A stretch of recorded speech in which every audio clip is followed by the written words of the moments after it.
Not too long ago, I made a video talking about Swiss Cottage, a tube station in the northwest of London that takes its name from a local pub. But did you know that there are 5 other tube stations named after pubs?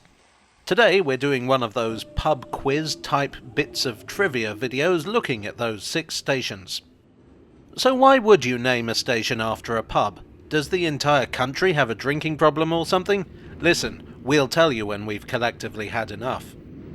Traditionally, though, pubs were often a focus for local communities, similar in some ways to the marketplace or the church. They weren't just a place of leisure. Business was done there. People ate there and slept there. They were way stations on stagecoach routes.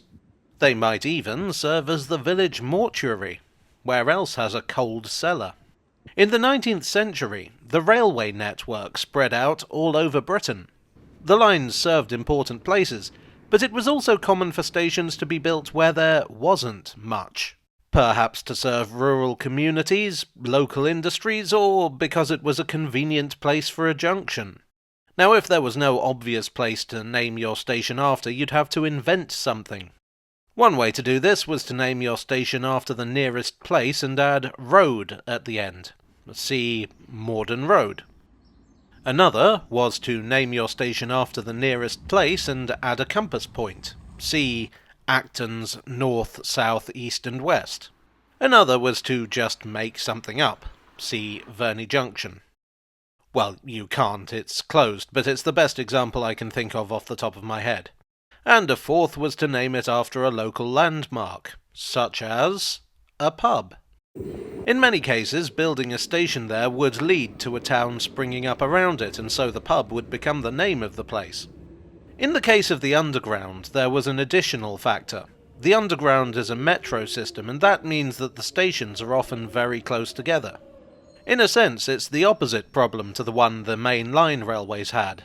It's not that there's no place to name your station after, it's that you've got several stations in the same place.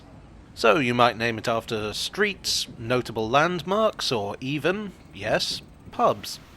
So let's start with the oldest. Swiss Cottage takes its name from the Old Swiss Cottage, a pub that recently closed down.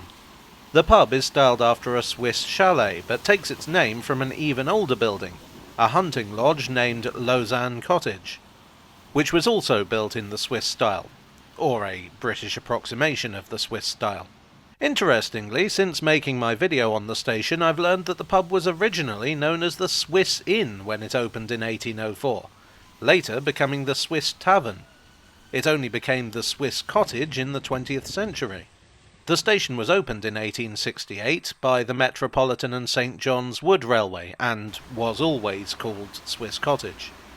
Technically it's not the same station that exists today. That was replaced by a new Bakerloo Line station which opened in 1939 and is now the Jubilee Line station that exists today. But still, that means there was a period of at least 30 years when the station here was called Swiss Cottage but the pub was not. So, the station was named after the pub and the pub was named after the station. Confusing, no? 3 years later, the second station on our list opened. This was Royal Oak, opened in 1871 by the Hammersmith and City Railway. Now it's on the Hammersmith and City line and also the Circle line. The station entrance is on Lord's Hill Bridge, which makes it difficult to get a good shot of it if you're filming. Stupid short-sighted Victorian town planners. It was named after the Royal Oak, which is now the Porchester, and in between was the railway tap. So, again, station named after pub, pub named after station. I haven't been able to find anything on the history of the pub pre-1871. The Oxford Dictionary of London Place Names says the Royal Oak was demolished, so I don't know what's going on there. The Royal Oak is a common name for pubs in Britain and dates back to the English Civil War. According to legend, Charles II, or Prince Charles as he was known back then, hid in an oak tree from Oliver Cromwell's troops following the Battle of Worcester. After the death of Cromwell and the restoration of the monarchy, many pubs named themselves in commemoration of the tree. In 1890 the third station opened, Elephant and Castle, on the City and South London Railway. There is a pub in the area today called the Elephant and Castle, but it's not the original. The original was swept away when the area was redeveloped. I believe it would have been somewhere around where the roundabout is now.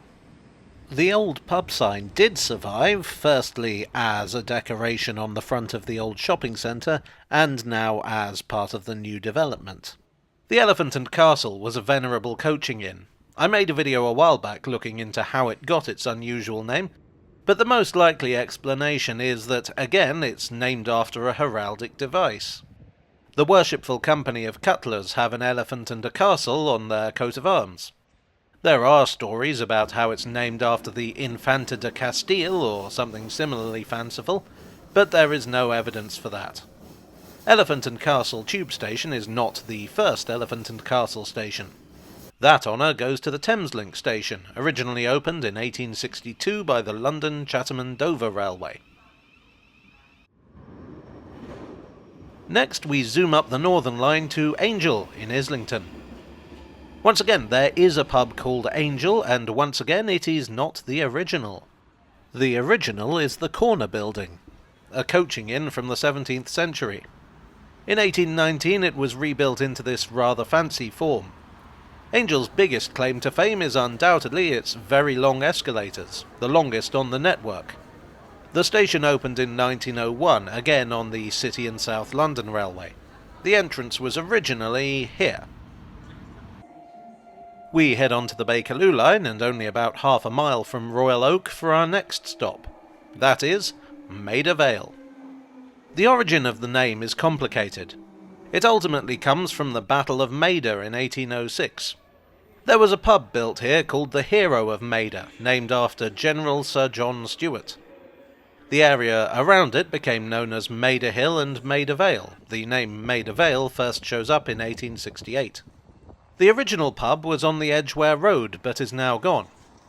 There is another pub called The Hero in the area now, but it's not the original. The station was opened on the Baker Street and Waterloo Railway in 1915, although by then this was already known as the Bakerloo Line. The station has the distinction of being the first station on the Underground to be entirely staffed by women. Personally, I like it for the architecture. It was designed by Stanley Heaps, who is very underrated in my opinion. Our final station is Manor House. This opened on the Piccadilly line in 1932 as part of the line's extension to Cockfosters. It was also a tram depot, so this was an important interchange. The location of the pub is very obvious, even if it's not a pub anymore. The Manor House used to be an important music venue. Rod Stewart, the Jimi Hendrix Experience, and Fleetwood Mac, among others, all played here. All in all, looking at the pubs that gave their names to tube stations can be a little depressing. In order, we've got one pub that closed down, another that was renamed, 3 that were replaced, and one that's now a supermarket. Certainly puts the kibosh on any ideas of a tube station-themed pub crawl at any rate. Oh well. Let us raise a glass to the departed. Well, I do hope you enjoyed this bibulous tale from the tube. If you did, please do leave a like and consider subscribing for more.